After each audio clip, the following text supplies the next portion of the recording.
Black body radiations and explanation by Planck's quantum theory. उन्होंने किवें explain किया इन्होंने ब्लैक बॉडी रेडिएशंस। हुण ये की कहंदा जिहड़ी आइडियल बॉडी हुंदी है ना, आइडियल बॉडी किनू कहने which emits and absorb radiations of all frequencies uniformly. सारिया फ्रीकुएंसी नूं ये एब्जॉर्ब करेगी, सारिया फ्रीकुएंसीज नूं गर्म करन नाल एमिट कर देगी। उन बॉडी नूं असीं की कहने ब्लैक बॉडी।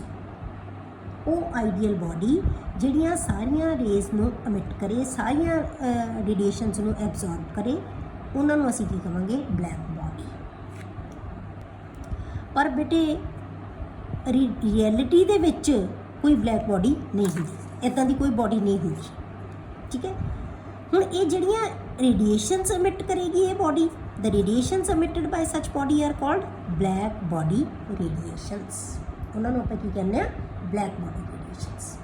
ब्लैक बॉडी किहनूं कहने आ जिहड़ी जो भी रेज ਉਹਦੇ ਉੱਤੇ ਪੈਣਗੀਆਂ ਉਹਨੂੰ ਅਬਜ਼ਰਵ ਕਰ ਲਵੇ ਤੇ ਜੇ ਗਰਮ ਕਰੀਏ ਤਾਂ ਸਾਰੀਆਂ ਐਮਿਟ ਕਰ ਦੇਵੇ, ਉਹਨੂੰ ਅਸੀਂ ਬਲੈਕ ਬॉडी ਕਹਿੰਦੇ ਆ। ਤੇ ਬਲੈਕ ਬॉडी ਜਿਹੜੀਆਂ ਰੇਡੀਏਸ਼ਨਸ ਐਮਿਟ ਕਰੇਗੀ ਉਹਨਾਂ ਨੂੰ ਅਸੀਂ ਕਹਿੰਦੇ ਆ ਬਲੈਕ ਬॉडी ਰੇਡੀਏਸ਼ਨਸ। ਠੀਕ ਹੈ, ਹੁਣ ਬਲੈਕ ਬॉडी ਆਪਾਂ ਕੀ ਕਿਹਾ, ਕੋਈ ਹੁੰਦੀ ਨਹੀਂ। A black body is a perfect observer and a perfect emitter of radiations. Perfect ਦਾ ਮਤਲਬ ਜਿਹਦੇ 'ਚ ਸਾਰੀਆਂ ਰੇਜ਼ ਨੂੰ ਇਹਨੇ ਅਬਜ਼ਰਵ ਕਰ ਲੈਣਾ, ਸਾਰੀਆਂ ਰੇਜ਼ ਨੂੰ ਇਹਨੇ एमिट कर देना। इसे करके ब्लैक बॉडी को परफेक्ट अबजॉर्बर भी कहा जाता है तो परफेक्ट एमिटर भी कहा जाता है। ठीक है, in practice no such body exist, मतलब असल च कोई इदां दी बॉडी एग्जिस्ट करती हुई नहीं। पर फिर भी असी एग्जाम्पल लैंदे आ, जिवें आपां तुसीं देखी भी होगी कई बार ये जिवें छोटा जिहा लोहे दा पीस नूं आपां गर्म करदे आ, when a black body such as an iron rod is heated in a furnace. ਜਦੋਂ ਅਸੀਂ ਫਰਨੈਸ ਦੇ ਵਿੱਚ ਬਲੈਕ ਬॉडी ਨੂੰ ਇੱਕ ਆਇਰਨ ਦੀ ਰੋਡ ਲੈ ਕੇ ਉਹਨੂੰ ਅਸੀਂ ਗਰਮ ਕਰੀਏ ਤਾਂ ਆਪਾਂ ਕੀ ਦੇਖਾਂਗੇ ਬੇਟੇ, it undergoes a series of changes in colour. ਉਹਦੇ ਵਿੱਚ ਬਹੁਤ ਸਾਰੇ ਕਲਰ ਚੇਂਜ ਹੋ ਜਾਣਗੇ, ਲਗਾਤਾਰ ਉਹਦੇ ਕਲਰ ਚੇਂਜ ਹੁੰਦੇ ਜਾਣਗੇ ਵਿਦ ਰਾਈਜ਼ ਇਨ ਟੈਂਪਰੇਚਰ, ਜਿਵੇਂ ਜਿਵੇਂ ਤੁਸੀਂ ਟੈਂਪਰੇਚਰ ਉਹਦਾ ਵਧਾਈ ਜਾਵਾਂਗੇ। ਠੀਕ ਹੈ, initially it becomes dull red. ਸ਼ੁਰੂ 'ਚ ਕੀ ਹੈ, ਇਹ ਡਲ ਰੈੱਡ ਹੋਏਗਾ। ਇੱਕ ਬੇਟੇ ਤੁਸੀਂ ਪਿੰਨ ਛੋਟਾ ਜਿਹਾ ਲੈ ਕੇ ਉਹਨੂੰ ਗਰਮ ਕਰੋਗੇ ਨਾ, ਉਹ ਵੀ ਰੈੱਡ ਹੋ ਜਾਂਦਾ ਹੈ। ਜਦੋਂ ਥੋੜ੍ਹਾ ਜਿਹਾ ਹੀਟ ਕਰਦੇ ਹੋ ਉਹਨੂੰ ਕੀ ਹੋ ਜਾਂਦਾ, ਦੇਖਿਆ ਹੋਏਗਾ ਤੁਸੀਂ, ਰੈੱਡ ਹੋ ਜਾਂਦਾ ਹੈ। ਤਾਂ ਪਹਿਲਾਂ ਕੀ ਹੈ, ਡਲ ਰੈੱਡ ਕਲਰ ਹੋਏਗਾ, ਫਿਰ ਉਹ ਮੋਰ ਐਂਡ ਮੋਰ ਰੈੱਡ ਹੁੰਦਾ ਜਾਏਗਾ, ਮਤਲਬ ਇੰਟੈਂਸਿਟੀ ਉਹਦੀ ਵੱਧਦੀ ਜਾਏਗੀ। Then red colour changes to yellow, ਫਿਰ ਉਹ ਰੈੱਡ ਕਲਰ ਯੈਲੋ ਚੇਂਜ ਹੋ ਜਾਏਗਾ, then to white and finally it becomes blue at very high temperature. ਇਹ ਕਦੋਂ ਚੇਂਜ ਹੋਣਗੇ ਬੇਟੇ ਕਲਰ, ਜਦੋਂ ਜਦੋਂ ਤੁਸੀਂ ਉਹਦਾ ਟੈਂਪਰੇਚਰ ਵਧਾਉਂਦੇ ਜਾਓਗੇ। ਜਿਵੇਂ ਜਿਵੇਂ ਟੈਂਪਰੇਚਰ ਵੱਧਦਾ ਜਾਏਗਾ ਉਵੇਂ ਉਹਦਾ ਕਲਰ ਹੈ ਜਿਹੜਾ ਉਹ ਚੇਂਜ ਹੁੰਦਾ ਜਾਏਗਾ।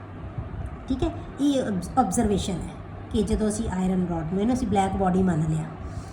ਠੀਕ ਹੈ, ਜਦੋਂ ਅਸੀਂ ਗਰਮ ਕਰਦੇ ਹਾਂ ਨਾ ਤੇ ਉਹ ਕੀ ਹੈ, ਇਹਦੇ ਵਿੱਚ ਇੰਨੇ ਤਰ੍ਹਾਂ ਦੇ ਕਲਰ ਦੀਆਂ ਚੇਂਜਸ ਹੈ ਜਿਹੜੀਆਂ ਉਹ ਆਉਂਦੀਆਂ। ਠੀਕ ਹੈ, these observations are not in agreement with the wave theory of radiation. Wave theory ਦੇ ਨਾਲ ਤਾਂ ਇਹ ਐਗਰੀਮੈਂਟ ਹੈ ਹੀ ਨਹੀਂ, ਇਹਦਾ ਇਹ ਐਗਰੀ ਕਰਦੀ ਨਹੀਂ ਵੇਵ ਥਿਊਰੀ ਤਾਂ।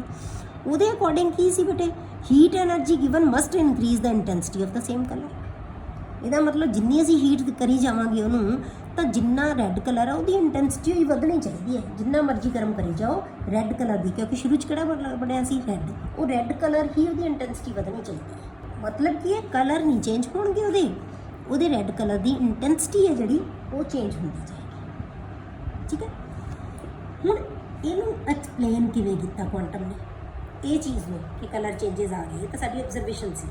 ਐਕਸਪਲੇਨੇਸ਼ਨ ਬਾਈ quantum theory, Planck's quantum theory, ਉਹਨਾਂ ਨੂੰ ਐਕਸਪਲੇਨ ਕੀਤਾ ਕਿ ਇਹ ਕਲਰ ਚੇਂਜਸ ਕਿਉਂ ਆਈਆਂ। ਠੀਕ ਹੈ, this theory gave explanation for the changes in colour which a black body undergoes upon heating. ਜਦੋਂ ਅਸੀਂ ਹੀਟ ਕਰਦੇ ਹਾਂ ਬਲੈਕ ਬॉडी ਨੂੰ ਤਾਂ ਉਹਦੇ ਵਿੱਚ ਕਲਰ ਚੇਂਜਸ ਕਿਉਂ ਆਉਂਦੀਆਂ ਉਹਨੂੰ ਐਕਸਪਲੇਨ ਕੀਤਾ।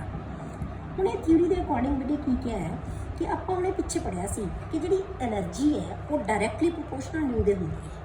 ਹੁਣੇ ਆਪਾਂ ਪੜ੍ਹ ਕੇ ਹਟੇ, ਇਸੇ ਥਿਊਰੀ ਨੇ ਦੱਸਿਆ ਕਿ energy is directly proportional to nu. ਠੀਕ ਹੈ, according to this energy of radiation is directly proportional to the frequency.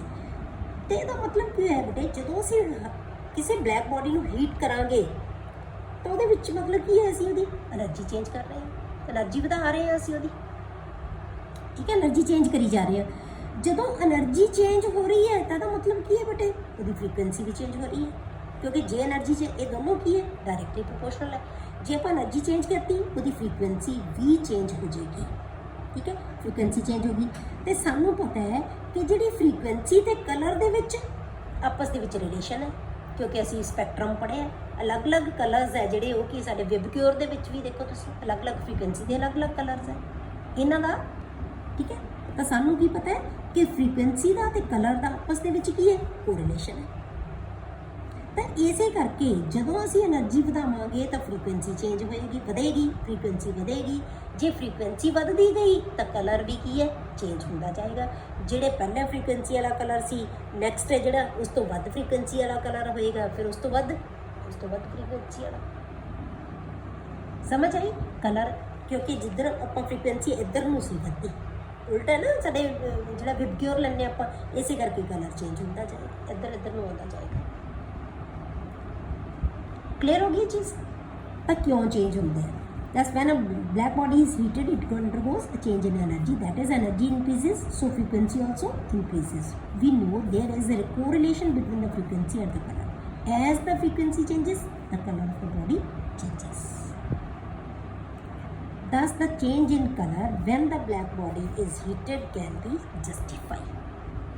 ਹੁਣ ਸਾਨੂੰ समझ आई कि क्यों कलर है जोड़ा वो चेंज होता है जिमें जिमें असी हीट करते हैं ਉਹਦਾ ਟੈਂਪਰੇਚਰ ਨੂੰ ਵਧਾਉਂਦੇ ਜਾਂਦੇ ਹਾਂ, ਤਾਂ ਉਸ ਤੋਂ ਵੱਧ ਫ੍ਰੀਕੁਐਂਸੀ ਵਾਲਾ ਕਲਰ ਹੈ ਜਿਹੜਾ ਉਹ ਆਉਂਦਾ ਜਾਏਗਾ, ਠੀਕ ਹੈ।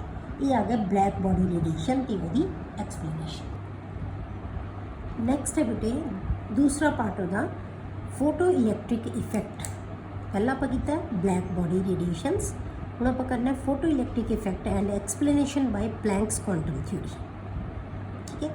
ਜਿਹਦੇ ਵਿੱਚ ਹੁਣ ਆਪਾਂ ਕੀ ਕਰਨਾ ਕਿ ਫੋਟੋ ਇਲੈਕਟ੍ਰਿਕ ਇਫੈਕਟ ਕੀ ਹੁੰਦਾ ਹੈ। Photoelectric effect may be defined as the ejection of electron from the surface of a metal under the influence of striking photons of suitable frequency or wavelength. किसी metal ਦੇ surface ਦੇ ਉੱਤੇ ਕਿਸੇ certain frequency ਦੀ ਜਾਂ ਕਿਸੇ certain wavelength ਦੀ ਜਦੋਂ radiations fall ਕਰਦੀਆਂ ਹੈ ਤਾਂ ਉਹਦੇ ਵਿੱਚੋਂ electrons ਦੀ ejection ਹੋ ਜਾਂਦੀ ਹੈ, electron ਬਾਹਰ ਨਿਕਲ ਜਾਂਦੇ ਹੈ। ਉਸ ejection of electron ਨੂੰ ਆਪਾਂ ਕੀ ਕਹਿੰਦੇ ਆ photoelectric effect, ठीक है। ਹੁਣ ਇਹਦੇ ਵਾਸਤੇ ਕੀ ਐਕਸਪੈਰੀਮੈਂਟ ਕੀਤਾ ਬੇਟੇ, ਫੋਟੋ ਇਲੈਕਟ੍ਰਿਕ ਸੈੱਲ ਲਿਆ ਗਿਆ ਜਿਹਦੇ ਵਿੱਚ ਇੱਕ ਗਲਾਸ ਦੀ ਟਿਊਬ ਲੈ ਲਈ, ਦੋ ਇਲੈਕਟ੍ਰੋਡ ਲੈ ਲਏ, ਇੱਕ ਕੈਥੋਡ ਤੇ ਇੱਕ ਐਨੋਡ, ਉਹਨਾਂ ਨੂੰ ਬੈਟਰੀ ਦੇ ਨਾਲ ਜੋੜਤਾ। ਜਿਹੜਾ ਕੈਥੋਡ ਹੈ ਉਹ ਨੈਗੇਟਿਵ ਹੈ, ਐਨੋਡ ਹੈ ਜਿਹੜਾ ਉਹ ਪੋਜ਼ਿਟਿਵ ਹੈ। ਕੈਥੋਡ ਨੂੰ ਅਸੀਂ ਉਸ ਮੈਟਲ ਦਾ ਲੈ ਲਿਆ ਜਿਹਦੇ ਤੋਂ ਅਸੀਂ ਦੇਖਣਾ ਹੈ ਕਿ ਉਹਦੇ ਵਿੱਚੋਂ ਉਹਦਾ ਫੋਟੋ ਇਲੈਕਟ੍ਰਿਕ ਇਫੈਕਟ ਉਹਦੇ 'ਚ ਹੈਗਾ ਜਾਂ ਨਹੀਂ ਹੈਗਾ, ਠੀਕ ਹੈ। ਉਹ ਮੈਟਲ ਲੈ ਲਈ, ਜਿਵੇਂ ਅਸੀਂ ਇੱਥੇ ਸੀਜ਼ੀਅਮ ਮੈਟਲ ਲੈ ਲਈ। ਸੀਜ਼ੀਅਮ ਅਸੀਂ ਕਿਉਂ ਲਿਆ?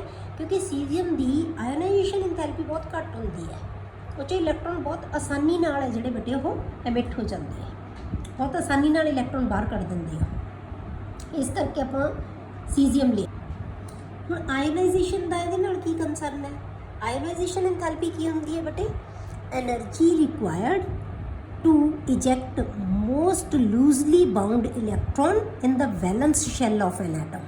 किसी भी एटम के वैलेंस शैल चो इलैक्ट्रॉन को रिमूव करने लिए जिन्नी एनर्जी चाहिए है ना, ये डिटेल्स तो अगे पता लगेगा बेटे। उस एनर्जी को आप कह दें आयनाइजेशन इंथैल्पी। जिहदी आयनाइजेशन इंथैल्पी घट होएगी उहदे चो इलैक्ट्रॉन है जिहड़ा बाहर आसानी नाल निकल जाता है, तो असीं इलैक्ट्रॉन का ही बाहर कढ़ना है। ये इंजैक्शन ऑफ इलैक्ट्रॉन ही असीं फोटो इलैक्ट्रिक इफैक्ट कहते हैं। तो आप सीजीयम ले लिया थे, कैथोड को असीं कोट करता सीजीयम मैटल के नाल। फिर आप की किया बेटे इतों लाइट दियाँ वेव्स ये स्ट्राइक की, ये फोटोन ऑफ लाइट।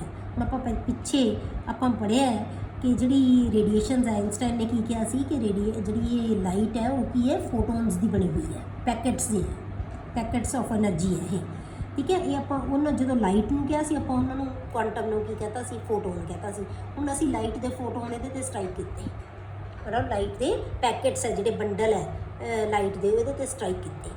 जो ये स्ट्राइक करनगे तो इलैक्ट्रॉन है जोड़े इतों इजैक्ट हो सकते हैं, जरूरी नहीं होणगे, हो सकते हैं। जे इन्हों उन्नी एनर्जी मिल गई जिन्नी एनर्जी ये इलैक्ट्रॉन को रिमूव करने वास्ते चाहिए है। जे उन्नी एनर्जी मिल गई तो इतों इलैक्ट्रॉन इमिट हो जाएंगे, इलैक्ट्रॉन मूव कर जाएंगे, किधर नूं जाएंगे? एनोड वाल नूं। एनोड तो जाके सर्किट कंप्लीट करनगे, करंट फ्लो करन लग जाएगा,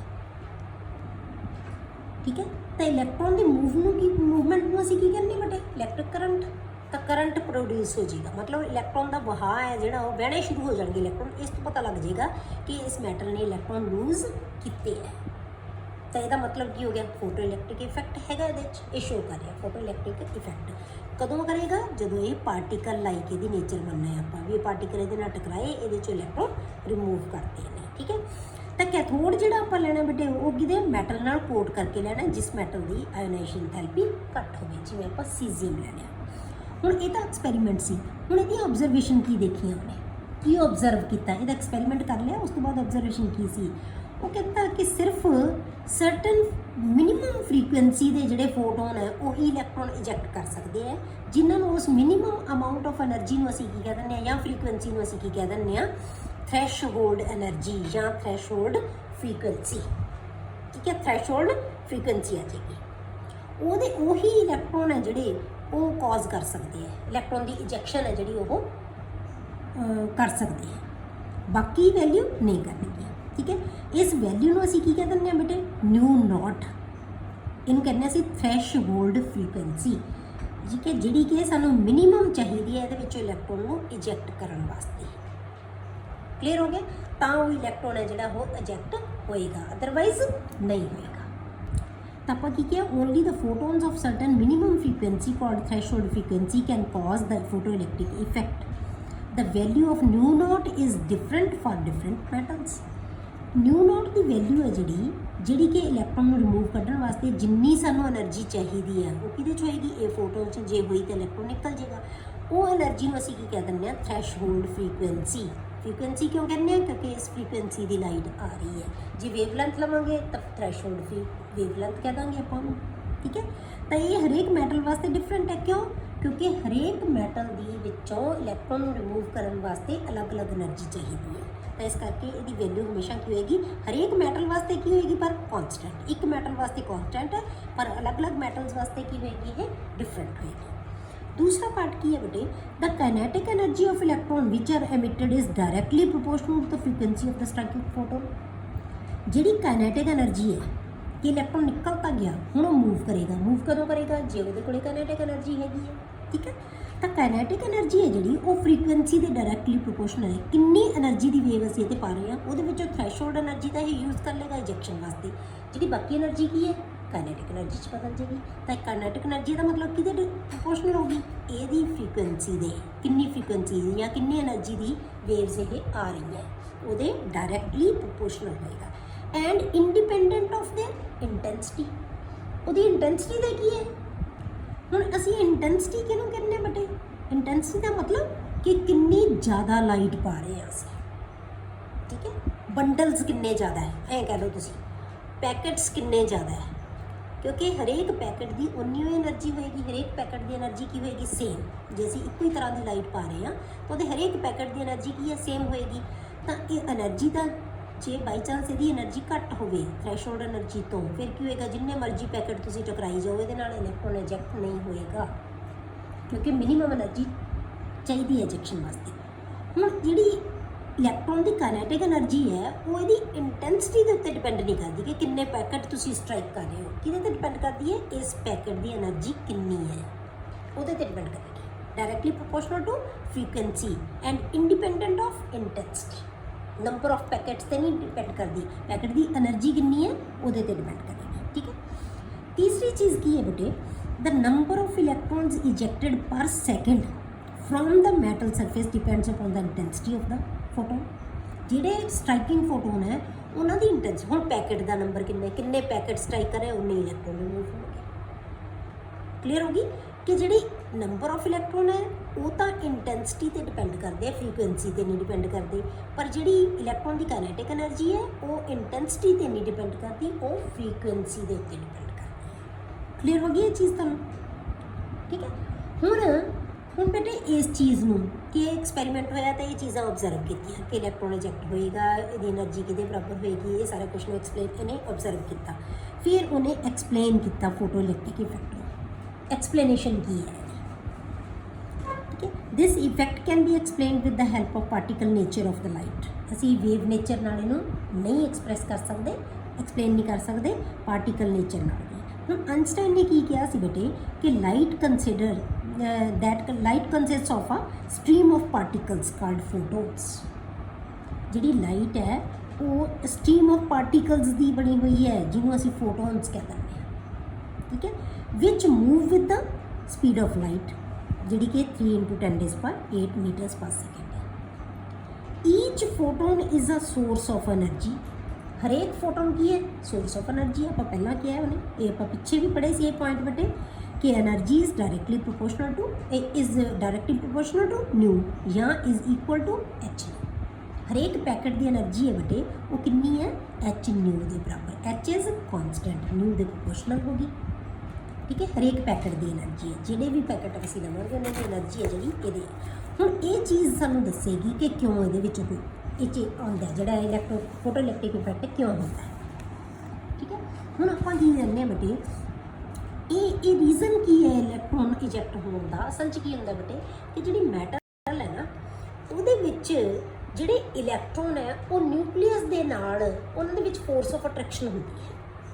actually metals electrons are held by the nuclei of atoms. Electron ਨੂੰ ਕਿਹਨੇ ਬੰਨਿਆ ਹੋਇਆ? ਨਿਊਕਲੀਆਈ ਨੇ, ਮੈਟਲ ਦੇ ਨਿਊਕਲੀਆਈ ਨੇ ਉਹਨੂੰ ਅਟਰੈਕਟ ਕੀਤਾ ਹੋਇਆ by a certain force called binding force. ਉਹਨੂੰ ਅਸੀਂ ਕੀ ਕਹਿ ਦਿੰਦੇ ਹਾਂ? ਬਾਈਂਡਿੰਗ ਫੋਰਸ, ਜਿਹੜੀ ਉਹਨਾਂ ਨੂੰ ਬੰਨ੍ਹ ਕੇ ਰੱਖਦੀ ਹੈ, ਠੀਕ ਹੈ। The photons of light provide certain minimum energy known as threshold energy. ਤੇ ਫੋਟੋਨ ਹੈ ਜਿਹੜੇ ਇਹ એનર્ਜੀ ਇਸ ਬਾਈਂਡਿੰਗ ਫੋਰਸ ਨੂੰ ਤੋੜਨ ਲਈ ਨਿਊਕਲੀਅਸ ਤੇ ਇਲੈਕਟ੍ਰੋਨ, ਨਿਊਕਲੀਅਸ ਤੇ ਚਾਰਜ ਪੋਜ਼ਿਟਿਵ, ਇਲੈਕਟ੍ਰੋਨ ਤੇ ਚਾਰਜ ਨੈਗੇਟਿਵ, ਦੋਨਾਂ ਦੇ ਵਿੱਚ ਫੋਰਸ ਆਫ ਅਟਰੈਕਸ਼ਨ ਹੈ, ਉਹਨੂੰ ਅਸੀਂ ਬਾਈਂਡਿੰਗ ਫੋਰਸ ਕਹਿ ਦਿੰਦੇ ਹਾਂ, ਜਿਹੜੀ ਉਹਨਾਂ ਨੂੰ ਬੰਨ੍ਹ ਕੇ ਰੱਖਦੀ ਹੈ। ਹੁਣ ਇਸ ਬਾਈਂਡਿੰਗ ਫੋਰਸ ਨੂੰ ਤੋੜਨ ਵਾਸਤੇ ਕੀ ਚਾਹੀਦੀ ਹੈ ਕਿ ਇਲੈਕਟ੍ਰੋਨ ਅਸੀਂ ਬਾਹਰ ਕੱਢਣਾ, ਠੀਕ ਹੈ। ਤੇ ਇਸ ਬਾਈਂਡਿੰਗ ਫੋਰਸ ਨੂੰ ਤੋੜਨ ਵਾਸਤੇ ਸਾਨੂੰ ਕੀ ਚਾਹੀਦੀ ਹੈ? એનર્ਜੀ। ਤੇ ਇਹ એનર્ਜੀ ਕੌਣ ਦਿੰਦਾ ਬੇਟੇ? ਕੌਣ ਦੇਗਾ ਇਹ એનર્ਜੀ? ਫੋਟੋਨ। ਜਿਹੜੇ ਇਹ ਪੈਕਟ ਅਸੀਂ ਸਟ੍ਰਾਈਕ ਕਰ ਰਹੇ ਹਾਂ ਲਾਈਟ, ਉਹ ਫੋਟੋਨ ਹੈ ਜਿਹੜੇ ਉਹ એનર્ਜੀ ਦੇਗਾ ਜਿਹੜਾ ਕਿ ਬਾਈਂਡਿੰਗ એનર્ਜੀ ਨੂੰ ਕਾਊਂਟਰ ਕਰੇਗਾ।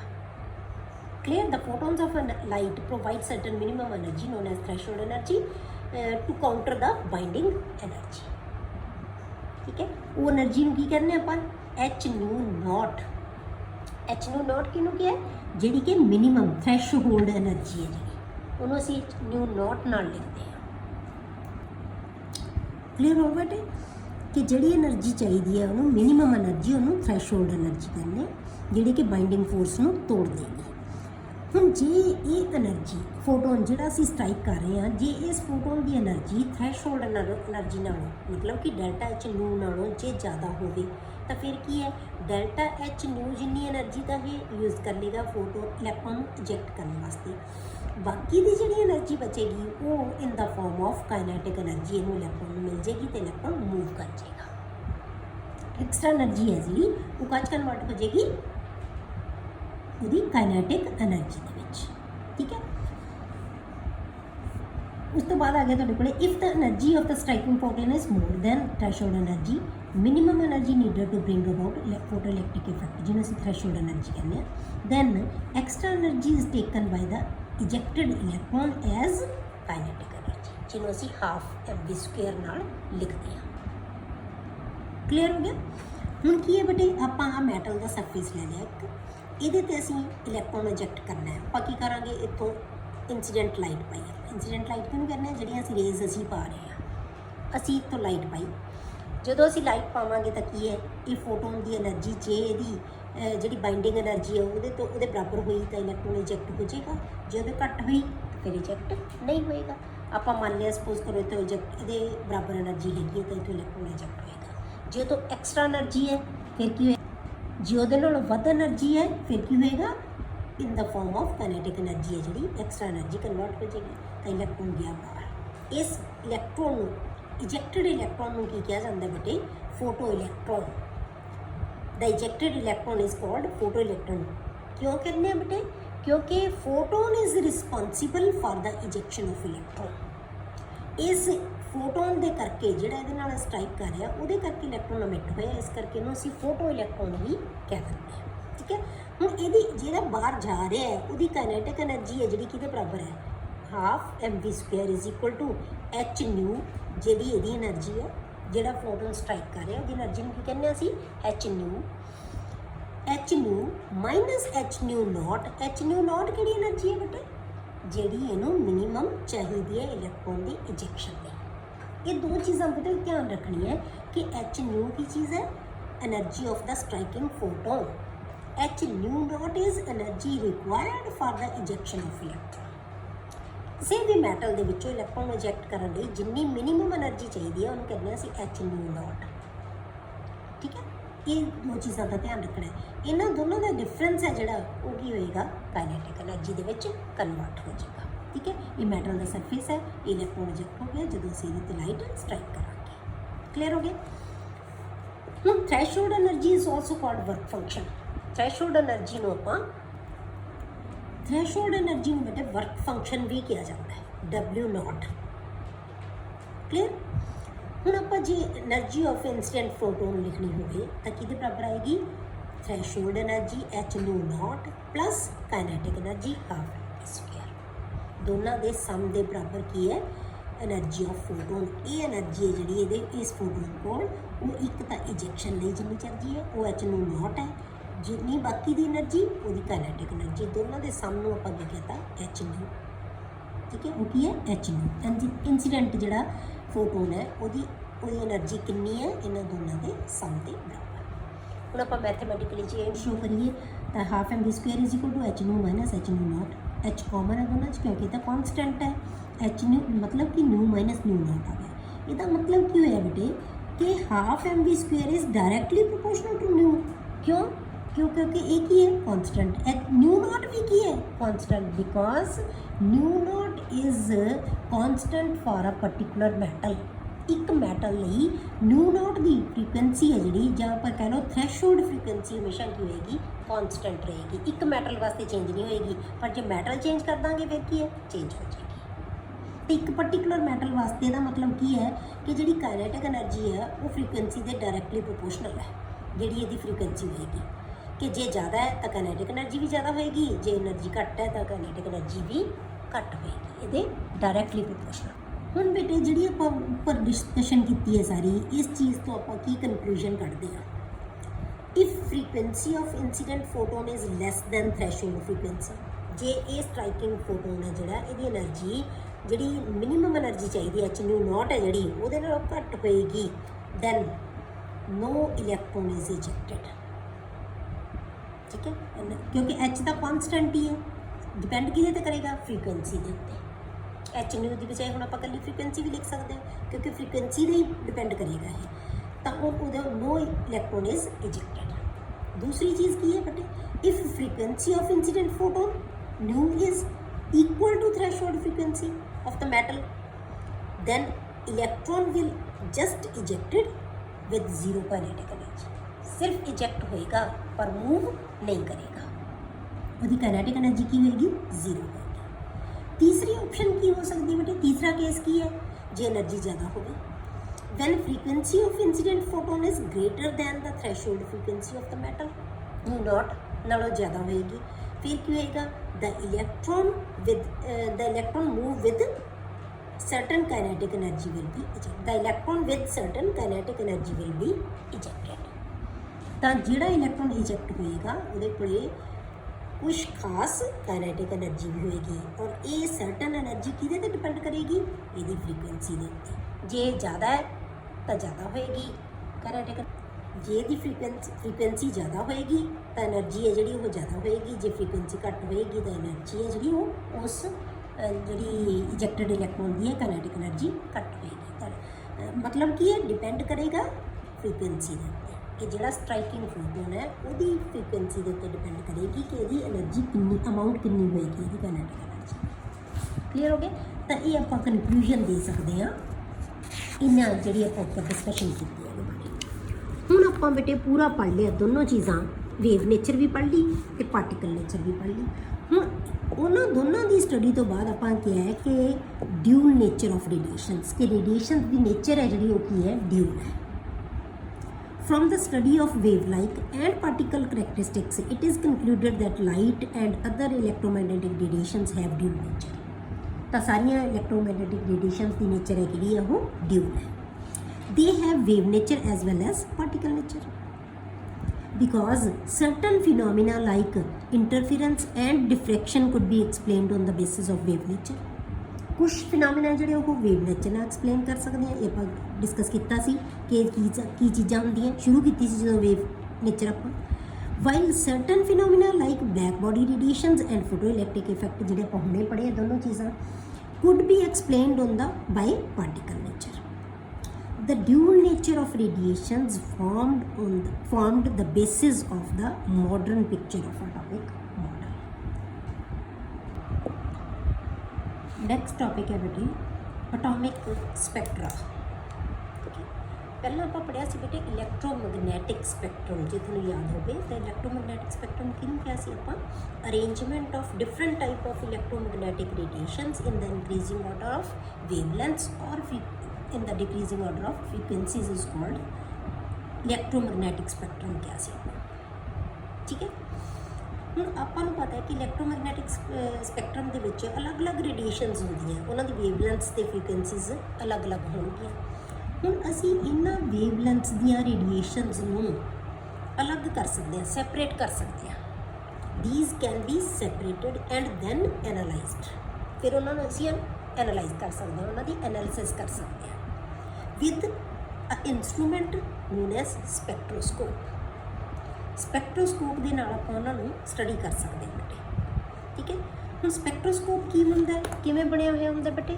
ਜਿਹਦੇ ਵਿੱਚ ਤੁਹਾਡੇ ਕੋਲ ਇੱਕ ਕੀ ਹੈ, ਸੋਰਸ ਆਫ ਲਾਈਟ ਹੈ, ਜਿੱਥੇ ਤੋਂ ਲਾਈਟ ਆ ਰਹੀ ਹੈ। ਦੂਸਰੀ ਚੀਜ਼ ਕੀ ਹੈ, ਉਹਨੂੰ ਅਸੀਂ ਕੰਸਨਟਰੇਟ ਕਰਦੇ ਹਾਂ, ਇੱਕ ਸਲਿੱਟ ਦੇ ਵਿੱਚੋਂ ਲੰਘਾਉਂਦੇ ਹਾਂ। ਫਿਰ ਅਸੀਂ ਉਹਨੂੰ ਪ੍ਰਿਜ਼ਮ ਦੇ ਵਿੱਚੋਂ ਪਾਸ ਕਰਦੇ ਹਾਂ। ਪ੍ਰਿਜ਼ਮ ਤੋਂ ਲੰਘਣ ਤੋਂ ਬਾਅਦ ਉਹਦੇ ਵਿੱਚ ਡਿਫਰੈਕਸ਼ਨ ਹੋ ਜਾਂਦੀ ਹੈ। ਠੀਕ ਹੈ, ਉਹਨੂੰ ਅਸੀਂ ਟੈਲੀਸਕੋਪ ਦੇ ਨਾਲ ਦੇਖ ਸਕਦੇ ਹਾਂ। ਠੀਕ ਹੈ, ਟੈਲੀਸਕੋਪ ਨਾਲ ਅਸੀਂ ਉਹਨੂੰ ਦੇਖ ਸਕਦੇ ਹਾਂ। ਤਾਂ ਉਹਨੂੰ ਅਸੀਂ ਕੀ ਕਹਿ ਦਿੰਦੇ ਹਾਂ? ਸਪੈਕਟ੍ਰੋਸਕੋਪ। ਉਹਨੂੰ ਕੀ ਕਿਹਾ ਜਾਂਦਾ? ਉਸ ਇੰਸਟਰੂਮੈਂਟ ਨੂੰ ਕਹਿੰਦੇ ਹਾਂ ਜਿਵੇਂ ਬੇਟੇ ਆਪਾਂ ਆਈਡੀਆ ਦੇਖੋ ਤੁਸੀਂ, ਇਹਦੇ ਵਿੱਚ ਕੀ ਹੈ, ਆਪਾਂ ਕੀ ਕੀਤਾ, ਲਾਈਟ ਨੂੰ ਕੰਸਨਟਰੇਟ ਕੀਤਾ। ਠੀਕ ਹੈ, ਕੰਸਨਟਰੇਟ ਕੀਤਾ ਹੋਇਆ ਆਪਾਂ ਲਾਈਟ ਨੂੰ। ਜਦੋਂ ਕੰਸਨਟਰੇਟ ਕਰਿਆ ਆਪਾਂ ਲਾਈਟ ਨੂੰ, ਮਤਲਬ ਕਿ ਇੱਥੋਂ ਅਸੀਂ ਕੰਸਨਟਰੇਟ ਕੀਤਾ ਇਹਦੇ ਵਿੱਚ ਲਾਈਟ ਨੂੰ। ਜਦੋਂ ਕੰਸਨਟਰੇਟ ਕਰਾਂਗੇ ਤਾਂ ਫਿਰ ਕੀ ਹੈ, ਪ੍ਰਿਜ਼ਮ ਦੇ ਵਿੱਚੋਂ ਪਾਸ ਕਰਾਂਗੇ। ਪ੍ਰਿਜ਼ਮ ਦੇ ਵਿੱਚੋਂ ਜਦੋਂ ਲਾਈਟ ਲੰਘੇਗੀ ਤਾਂ ਉਹ ਕੀ ਹੈ, ਅਲੱਗ-ਅਲੱਗ ਕਲਰਸ ਦੇ ਵਿੱਚ, ਜਿਹੜੇ ਕਲਰਸ ਤੋਂ ਮਿਲ ਕੇ ਬਣੀ ਹੋਈ ਹੈ ਉਹ ਸਾਰੇ ਕਲਰਸ ਦੇ ਵਿੱਚ ਕੀ ਹੈ, ਉਹ ਡਿਫਰੈਕਸ਼ਨ ਹੋ ਜਾਏਗੀ ਉਹਦੀ। ਠੀਕ ਹੈ, ਟੁੱਟ ਜਾਏਗੀ ਉਹਨਾਂ ਕਲਰਸ ਦੇ ਵਿੱਚ। ਤਾਂ ਇਹ ਜਿਹੜੀ ਸਾਡੀ ਵਾਈਟ ਲਾਈਟ ਹੈ, ਸਨਲਾਈਟ ਹੈ, ਉਹ ਕਿਹਦੇ ਤੋਂ ਬਣੀ ਹੋਈ ਹੈ, ਕਿੱਥੇ ਆਉਂਦੀ ਹੈ? ਸਾਡੇ ਕੋਲੇ 7 ਕਲਰਸ ਤੋਂ ਮਿਲ ਕੇ ਬਣੀ ਹੋਈ ਹੈ, ਜਿਹਨੂੰ ਅਸੀਂ ਕੀ ਕਹਿੰਦੇ ਹਾਂ, ਵਿਬਗਿਓਰ। ਠੀਕ ਹੈ, ਤਾਂ ਇਹ 7 ਕਲਰਸ ਹੈ ਜਿਹੜੇ ਨੀਚੇ ਸਾਡੀ ਪੂਰੇ ਜਿਹੜਾ ਸਪੈਕਟਰਮ ਆ ਗਿਆ। ਹੁਣ ਇੱਥੇ ਅਸੀਂ ਆ ਤਾਂ ਹੋ ਗਿਆ ਕੰਸਨਟ੍ਰੇਸ਼ਨ ਲਈ, ਇਹ ਪ੍ਰਿਜ਼ਮ ਆ ਗਈ, ਇੱਥੇ ਕੀ ਹੈ, ਟੈਲੀਸਕੋਪ ਲੱਗਿਆ ਹੋਇਆ ਜਿਹਦੇ ਨਾਲ ਅਸੀਂ ਦੇਖਾਂਗੇ ਉਹਨੂੰ। ਠੀਕ ਹੈ, ਤਾਂ ਇਹ ਕੀ ਆਏਗਾ, ਇਹਨੂੰ ਅਸੀਂ ਕਹਿੰਦੇ ਹਾਂ ਸਪੈਕਟ੍ਰੋਸਕੋਪ। ਇਹ ਪੂਰਾ ਇੰਸਟਰੂਮੈਂਟ ਹੈ ਜਿਹੜਾ ਕੀ ਬਣ ਜਾਏਗਾ, ਸਪੈਕਟ੍ਰੋਸਕੋਪ। ਪਰ ਹੁਣ ਜੇ ਅਸੀਂ ਜੇ ਅਸੀਂ ਇੱਥੇ ਟੈਲੀਸਕੋਪ ਲਗਾਇਆ ਹੋਇਆ, ਉਹਦੀ ਥਾਂ 'ਤੇ ਆਪਾਂ ਇੱਥੇ ਕੀ ਲਗਾਤਾ, ਫੋਟੋਗ੍ਰਾਫਿਕ ਪਲੇਟ ਲਾਤੀ ਜਾਂ ਫੋਟੋਗ੍ਰਾਫਿਕ ਫਿਲਮ ਲਾਤੀ, ਤਾਂ ਉਹਦਾ ਇਮੇਜ ਆ ਜਾਏਗਾ। ਉਸ ਇਮੇਜ ਨੂੰ ਅਸੀਂ ਕੀ ਕਹਿੰਦੇ ਹਾਂ ਬੇਟੇ, ਸਪੈਕਟਰਮ। ਉਸ ਇਮੇਜ ਨੂੰ ਕੀ ਕਿਹਾ ਜਾਂਦਾ ਹੈ, ਸਪੈਕਟਰਮ। ਸਮਝ ਆ ਗਈ? ਤਾਂ ਸਪੈਕਟ੍ਰੋਸਕੋਪ ਕੀ ਹੈ, ਜਦੋਂ ਅਸੀਂ ਟੈਲੀਸਕੋਪ ਲਾਵਾਂਗੇ ਦੇਖਣ ਲਈ, ਤੇ ਜੇ ਅਸੀਂ ਫੋਟੋਗ੍ਰਾਫਿਕ ਪਲੇਟ ਲਗਾਤੀ ਤਾਂ ਉਹ ਕੀ ਬਣ ਜਾਏਗਾ, ਸਪੈਕਟ੍ਰੋਗ੍ਰਾਫ। ਕਲੀਅਰ ਹੋ ਗਿਆ ਬੇਟੇ? ਜੇ ਆਪਾਂ ਸਪੈਕਟ੍ਰੋਸਕੋਪ ਦੇ ਵਿੱਚ ਜਿਹੜੀ ਟੈਲੀਸਕੋਪ ਦੀ ਥਾਂ 'ਤੇ ਆਪਾਂ ਫੋਟੋਗ੍ਰਾਫਿਕ ਫਿਲਮ ਜਦੋਂ ਲਗਾ ਦਿੰਦੇ ਹਾਂ ਤਾਂ ਉਹਨੂੰ ਅਸੀਂ ਇੰਸਟਰੂਮੈਂਟ ਨੂੰ ਕੀ ਕਹਿ ਦਾਂਗੇ, ਸਪੈਕਟ੍ਰੋਗ੍ਰਾਫ ਕਹਿ ਦਾਂਗੇ। ਉਹਦਾ ਇਮੇਜ ਸਾਡੇ ਕੋਲੇ ਆ ਜਾਏਗਾ। ਹੁਣ ਇਹ ਜਿਹੜਾ ਪੈਟਰਨ ਆਏਗਾ ਐਮਿਟਡ ਰੇਡੀਏਸ਼ਨਸ ਦਾ, ਜਿਹਨੂੰ ਅਸੀਂ ਵਿਬਗਿਓਰ ਕਿਹਾ ਵਾਈਟ ਲਾਈਟ ਦੇ ਵਿੱਚ, ਤਾਂ ਉਹਨੂੰ ਅਸੀਂ ਕੀ ਕਹਿੰਦੇ ਹਾਂ, spectrum. The pattern is called spectrum, ਜਿਵੇਂ ਆਪਾਂ ਹੁਣੇ ਤੁਹਾਨੂੰ ਫਿਗਰ ਦੇ ਵਿੱਚ ਮੈਂ ਦਿਖਾਇਆ ਹੈ। ਕਲੀਅਰ ਹੋ ਗਿਆ? ਨੈਕਸਟ ਹੈ ਬੇਟੇ ਟਾਈਪਸ ਆਫ ਸਪੈਕਟਰਾ। ਹੁਣ ਟਾਈਪਸ ਕੀ ਹੈ ਸਪੈਕਟਰਾ ਦੀਆਂ? ਸਪੈਕਟਰਮ ਹੈ ਜਿਹੜਾ ਬੇਟਾ ਦੋ ਤਰ੍ਹਾਂ ਦਾ ਹੁੰਦਾ ਹੈ, emission spectra and absorption spectra. ਮੈਂ ਤੁਹਾਨੂੰ ਕਿਹਾ ਸੀ spectra for plural and spectrum for singular. ਠੀਕ ਹੈ, ਤਾਂ ਐਮਿਸ਼ਨ ਸਪੈਕਟਰਾ ਹੋ ਸਕਦਾ ਹੈ, ਐਬਜ਼ੌਰਪਸ਼ਨ ਸਪੈਕਟਰਾ ਹੋ ਸਕਦਾ ਹੈ। ਐਮਿਸ਼ਨ ਸਪੈਕਟਰਾ ਇਹ ਨਾਮ ਤੋਂ ਹੀ ਕਲੀਅਰ ਹੁੰਦੇ ਬੇਟੇ। ਐਮਿਸ਼ਨ ਜਿਹੜੀਆਂ ਐਮਿਟ ਰੇਜ਼ ਹੋਣਗੀਆਂ ਉਹਦਾ ਸਪੈਕਟਰਮ ਬਣਾਈ। ਐਬਜ਼ੌਰਪਸ਼ਨ ਜਦੋਂ ਐਬਜ਼ੌਰਪਸ਼ਨ ਤੋਂ ਬਾਅਦ, ਜਦੋਂ ਕਿਸੇ ਚੀਜ਼ 'ਚੋਂ ਕੋਈ ਲਾਈਟ ਅਬਜ਼ੌਰਬ ਕਰ ਲੈਂਦੀ ਹੈ, ਸਰਟਨ ਫ੍ਰੀਕੁਐਂਸੀ ਦੀ ਲਾਈਟ ਉਹਨੇ ਅਬਜ਼ੌਰਬ ਕਰਤੀ, ਉਸ ਤੋਂ ਬਾਅਦ ਜਿਹੜੀ ਲਾਈਟ ਐਮਿਟ ਹੋਏਗੀ ਉਹਦਾ ਸਪੈਕਟਰਮ ਅਸੀਂ ਬਣਾਵਾਂਗੇ, ਜਿਹੜਾ ਉਹਨੂੰ ਅਸੀਂ ਐਬਜ਼ੌਰਪਸ਼ਨ ਕਹਾਂਗੇ। ਠੀਕ ਹੈ, ਤਾਂ ਆਪਾਂ ਪਹਿਲਾਂ ਪੜ੍ਹਦੇ ਹਾਂ ਐਮਿਸ਼ਨ ਸਪੈਕਟਰਾ। ਹੁਣ emission spectrum ਕੀ ਹੈ? when the radiations emitted from a source are passed through a prism, ਜਿਵੇਂ ਆਪਾਂ ਹੁਣੇ ਬਣਾ ਕੇ ਹਟੇ, ਹੁਣੇ ਦੇਖਿਆ ਸੀ ਆਪਾਂ, and then received on the photographic film, the spectrum obtained is emission spectrum। ਜੋ ਅਸੀਂ ਵਿਬਕਿਓਰ ਬਣਾਇਆ ਹੈ ਉਹ ਕੀ ਹੈ? emission spectrum। ਹੁਣ emission spectrum ਦੇ ਵਿੱਚ ਜਿਹੜੀਆਂ ਰੇਡੀਏਸ਼ਨਸ emit ਹੋਣਗੀਆਂ ਉਹ ਕਿੱਥੋਂ ਕਿੱਥੋਂ ਹੋ ਸਕਦੀਆਂ? ਉਹਦਾ ਸੋਰਸ ਕਿਹੜਾ ਹੋ ਸਕਦਾ ਹੈ? ਫਰੋਮ ਦਾ ਸਨ ਔਰ ਗਲੋਇੰਗ ਇਲੈਕਟ੍ਰਿਕ ਬਲਬ। ਆਪਾਂ ਬਲਬ ਜਗਾ ਲਈਏ ਉਹ ਤੋਂ ਲਾਈਟ ਆਏਗੀ, ਜਾਂ ਸਨ ਤੋਂ ਆ ਰਹੀ ਹੈ, ਇਹ emit ਹੋ ਰਹੀ ਹੈ ਰੇਜ਼। ਦੂਸਰਾ ਮੈਥਡ ਕੀ ਹੋ ਸਕਦਾ ਹੈ? By passing electric discharge through a gas at low pressure, ਜਿਵੇਂ ਆਪਾਂ ਪਹਿਲਾਂ ਐਕਸਪੈਰੀਮੈਂਟ ਕੀਤਾ ਸੀ, ਠੀਕ ਹੈ, ਡਿਸਚਾਰਜ ਟਿਊਬ ਐਕਸਪੈਰੀਮੈਂਟ ਕੀਤਾ ਸੀ ਨਾ, ਡਿਸਚਾਰਜ ਪਾਸ ਕਰੋ ਤਾਂ ਰੇਜ਼ emit ਹੁੰਦੀਆਂ। ਤੀਸਰਾ ਕੀ ਹੋ ਸਕਦਾ ਹੈ? By heating a substance to very high temperature. ਜੇ ਕਿਸੇ ਚੀਜ਼ ਨੂੰ ਆਪਾਂ ਬਹੁਤ ਹਾਈ ਟੈਂਪਰੇਚਰ 'ਤੇ ਗਰਮ ਕਰ ਦਈਏ ਤਾਂ ਉਹਦੇ ਵਿੱਚੋਂ ਵੀ ਰੇਡੀਏਸ਼ਨਸ ਨਿਕਲਣਗੀਆਂ, ਜਿਹੜਾ ਉਹਨੇ ਅਬਜ਼ਰਵ ਕੀਤੀਆਂ ਹੋਈਆਂ ਉਹ ਰੇਡੀਏਸ਼ਨਸ emit ਕਰੇਗਾ।